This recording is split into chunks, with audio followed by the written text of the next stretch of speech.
প্রিয় কৃষিপ্রেমী ভাই এবং বোনেরা, আসসালামু আলাইকুম। স্ক্রিনে এই যে পোকাগুলো দেখতে পাচ্ছেন, এগুলোকে বলা হয় সাদামাছি। এই সাদামাছি সবজির ক্ষেত্রে আক্রমণের ফলে কিন্তু পাতাগুলো কুঁকড়ে যায় এবং বিভিন্ন ভাইরাস কিন্তু ছড়ায় এই সাদামাছির মাধ্যমে।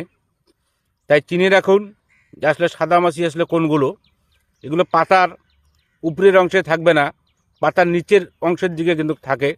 তাই এটি খুব সহজেই কিন্তু আপনারা দমন করতে পারবেন। একটি পদ্ধতি রয়েছে, সাদা পানি যদি আপনারা এখানে সুন্দরভাবে স্প্রে করেন এবং এর পাশাপাশি কিন্তু হাত দিয়েও কিন্তু দমন করা যায়।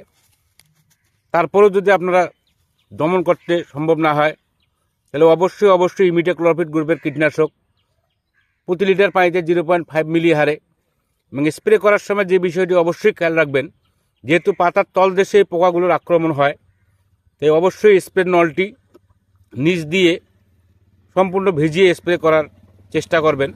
তাহলে কিন্তু সহজেই এই সাদামাছি দমন করতে পারবেন। এবং এর পাশাপাশি হলুদ আঠালোযুক্ত যে সমস্ত ফাঁদ রয়েছে, সেই ফাঁদ ব্যবহার করেও কিন্তু 80% পর্যন্ত বিভিন্ন ধরনের পোকামাকড় দমন করা যায়। তাই প্রিয় কৃষিপ্রেমী ভাই এবং বোনেরা, সুন্দর সুন্দর প্রযুক্তি সম্পন্ন ভিডিও তথ্য জানতে এবং দেখতে হলে চোখ রাখুন আমার এই আইডিতে। ধন্যবাদ।